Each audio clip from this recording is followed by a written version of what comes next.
Olá pessoal, tudo bem? Bom dia, boa tarde, boa noite para você que assiste a nossa aula.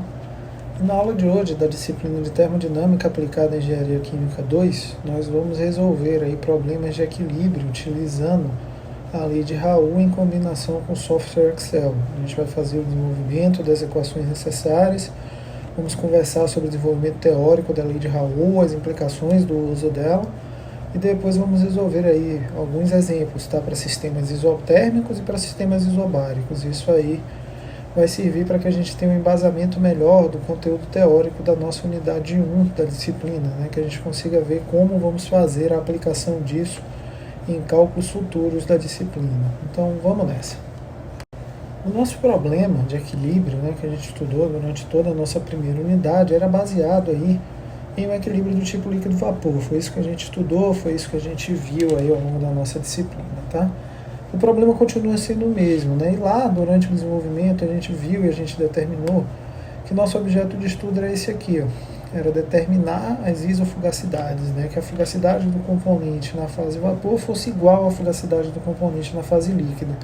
Esse era o critério de equilíbrio que faltava para a gente determinar, e a gente viu lá na disciplina como a gente fez esse desenvolvimento teórico, né? Como a gente partiu da base teórica até determinar que esse critério de isofugacidade era equivalente ao critério de igualdade dos potenciais químicos para uma mistura aí dentro do nosso conceito de estudo. Agora aqui, dentro dessa estrutura que a gente vai desenvolver para a lei de Raoult, a primeira coisa que a gente vai considerar são relações de fugacidades com frações molares, né? Isso vai aproximar o nosso problema de um critério aí um pouco mais real. Então a gente vai partir primeiro da fugacidade do componente 1 na fase vapor, que para pressão e temperaturas constantes ela vai ter uma proporcionalidade direta com a fração molar na fase vapor, né, do componente 1. Então a gente pode escrever que a fugacidade do componente 1 na fase vapor é igual aí a composição desse componente na fase vapor vezes a fugacidade desse componente 1 puro na fase vapor. Então essa é a primeira consideração que a gente vai adotar aí para o nosso sistema. A segunda, obviamente, ela vai fazer aí jus, né, vai fazer direito ao componente 1 na fase líquida, que é outra fase do nosso equilíbrio, né? A gente tem duas fases no equilíbrio, uma vapor e uma líquida. Agora a gente vai, já vimos como a gente vai tratar a fase vapor, agora a gente vai ver como a gente vai tratar a fase líquida.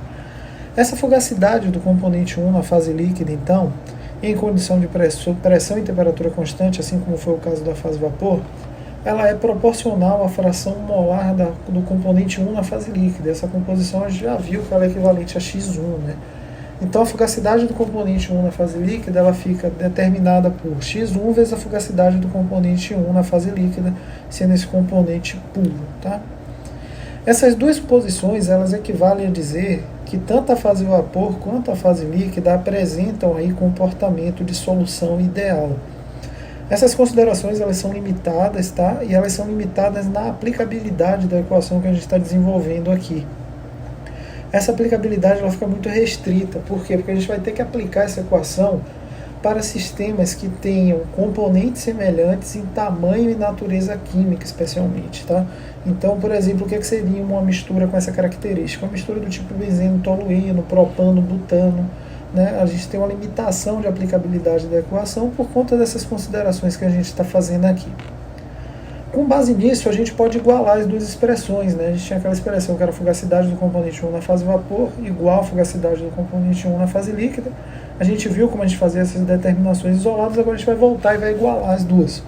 Então, x1 vezes a fugacidade do componente 1 puro na fase líquida é igual a y1 vezes a fugacidade do componente 1 puro na fase vapor.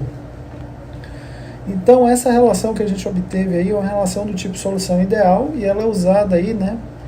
Ela usa, né, apenas frações molares e fugacidades de componentes puros. E a gente ainda pode simplificar um pouco mais essa expressão com duas outras suposições. A primeira suposição, a gente vai assumir que o componente 1, vapor puro, na mesma pressão e temperatura da mistura, ele se comporta como um gás ideal. Sendo isso verdade, a fugacidade desse componente puro na fase vapor é igual à pressão do sistema. E está aí a primeira simplificação.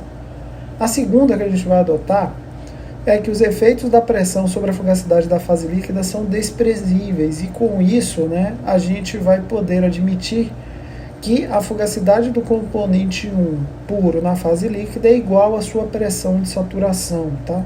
Essa aí é mais uma consideração que a gente está adotando, e ela é válida aí basicamente para a maioria dos sistemas que se encontram a pressões baixas ou moderadas.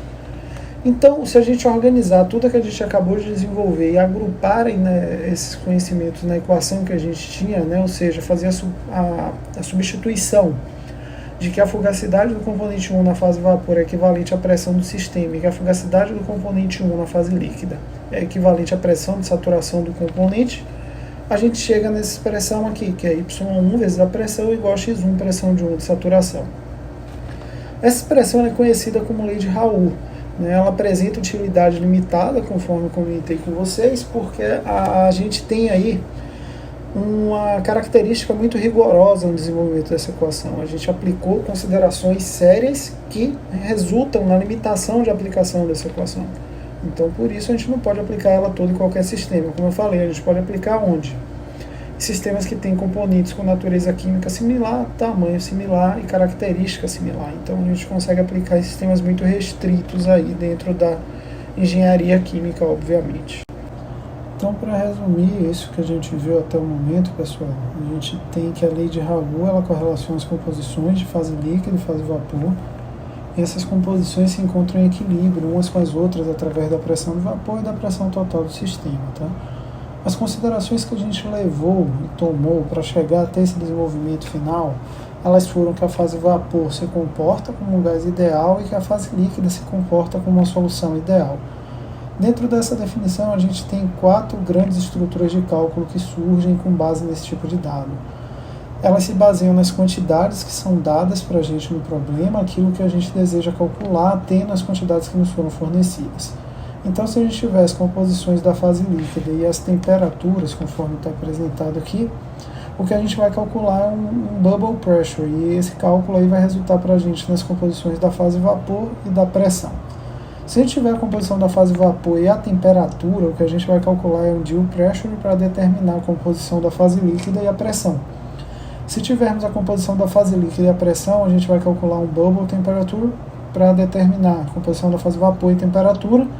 E se tivermos composição da fase vapor e pressão, nós vamos calcular aí a composição da fase líquida e a temperatura através de um dew temperature. Então essas aí são as 4 estruturas básicas para determinação. Vamos agora então a um breve desenvolvimento onde a gente vai fazer aí os cálculos para sistemas isotérmicos e isobáricos, utilizando aí a definição da lei de Raoult com auxílio do software Excel. Vamos nessa. Vamos então enunciado o nosso problema. Um exemplo que a gente tem é que a gente vai supor uma mistura binária de acetonitrilo, componente 1, e nitrometano, componente 2. As pressões de vapor de cada um desses componentes são representadas pelas equações de Antoine aqui fornecidas. Essas equações de Antoine, a temperatura aparece em graus Celsius e a pressão em quilopascal.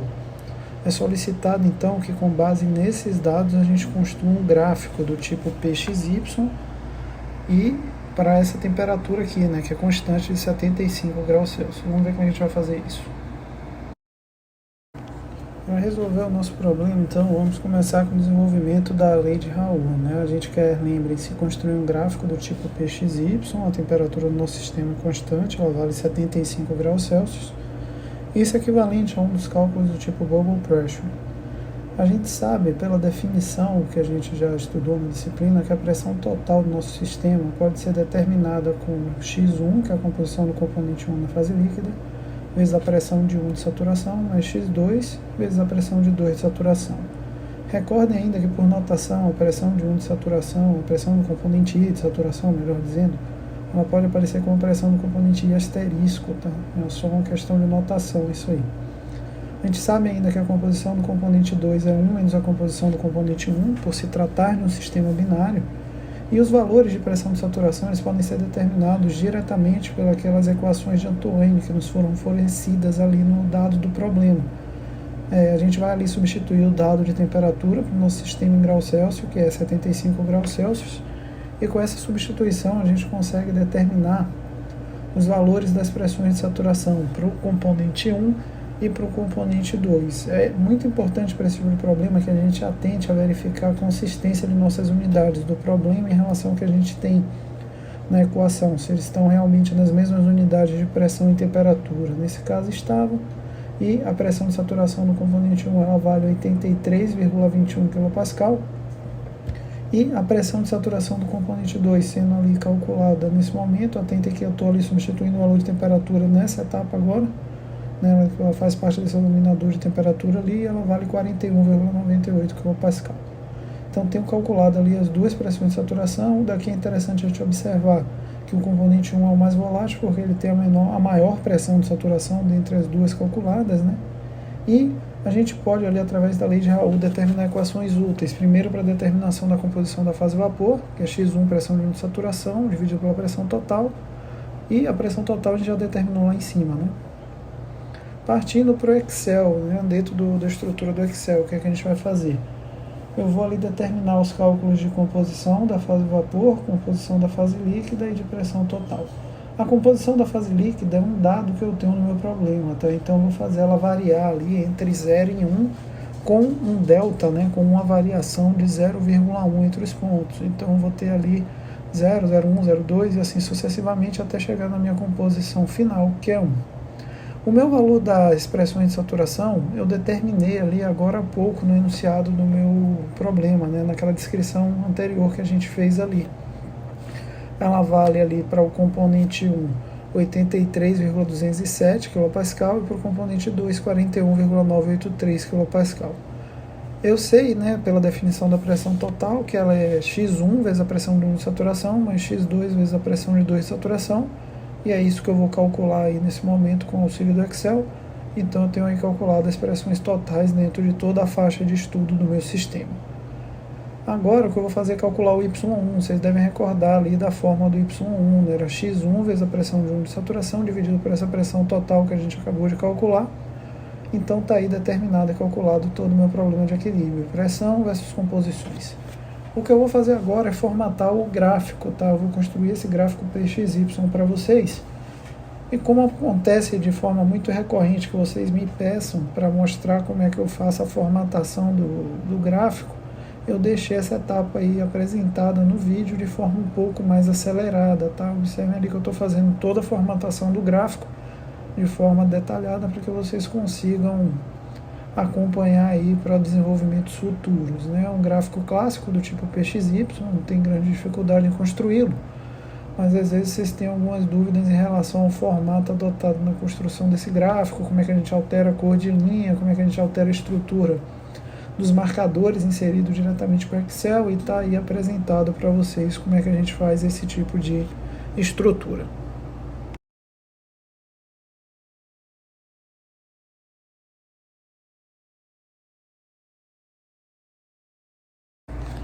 Vou passar agora para a parte B do nosso problema, né, que é o sistema isobárico. Nesse problema a gente vai construir aí o diagrama do tipo TXY para pressão de 70 kPa, uma pressão constante de 70 kPa. A partir desse momento as temperaturas passam a ser variáveis, tá?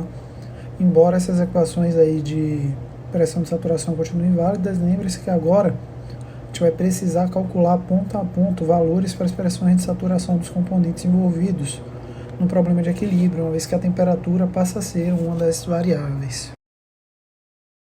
Vamos então à resolução do nosso problema, pessoal, nesse diagrama do tipo TXY aí, ou seja, a resolução do sistema isobárico. O primeiro passo que a gente vai tomar aqui para resolver esse problema, ele é baseado em que a gente utilize das nossas equações de Antoine para os componentes puros, né? Ou seja, daquelas equações que nos foram fornecidas para cálculo da pressão de saturação, para que a gente consiga determinar as temperaturas de saturação dos componentes puros na pressão do problema. Lembrando, a pressão do problema é 70 kPa e a gente precisa determinar quais são as temperaturas de saturação dos componentes nessa pressão específica.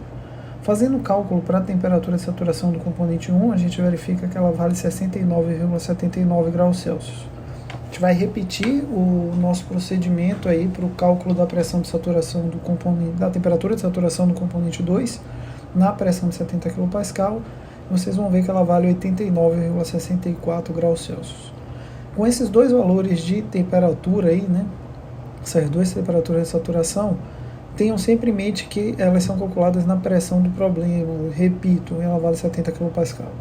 Com esses dois valores já determinados, a gente já consegue ter a faixa na qual a gente precisa calcular o nosso problema de equilíbrio, tá? A gente vai usar isso daqui a pouco no Excel. O que é mais que a gente vai precisar usar lá no Excel? As pressões, a pressão total, vocês se recordam que ela é definida como X1, pressão de 1 de saturação, mais X2, pressão de 2 de saturação.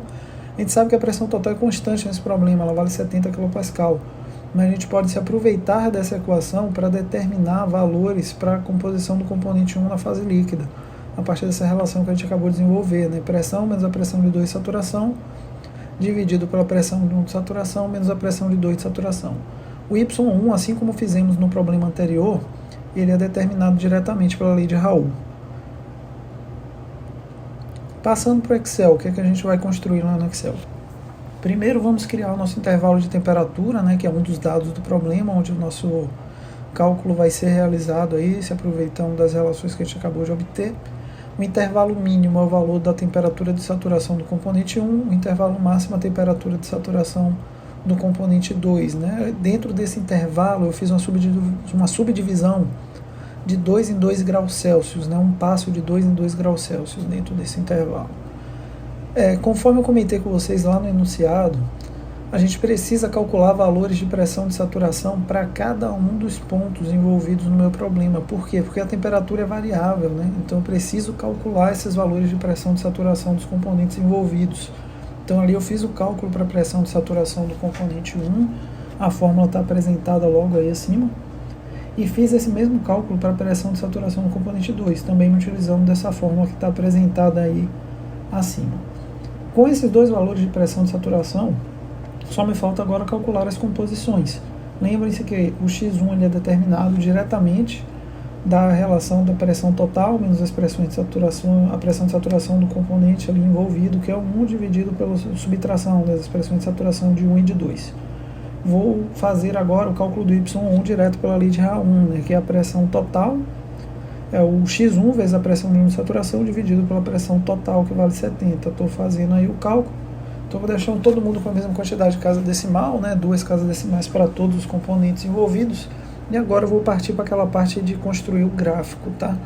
Da mesma forma que eu fiz no diagrama anterior, no diagrama do tipo PXY, eu acelerei o gráfico aí para vocês acompanharem a formatação. Repito, o objetivo aqui é que fique claro como é que a gente formata esse tipo de gráfico, tá? Para que ele fique dentro de uma estrutura aí mais apresentável e mais padronizada dentro das características que a gente tem aí para esse tipo de gráfico na termodinâmica clássica. Aqui tem uma série de implicações, tá? Principalmente com relação ao tamanho de fonte, para que fique legível e tal. Então vocês conseguem acompanhar aí como é que eu fiz esse desenvolvimento e aplicar futuramente. Com os desenvolvimentos feitos, pessoal, era isso que a gente tinha para a nossa aula aí de hoje.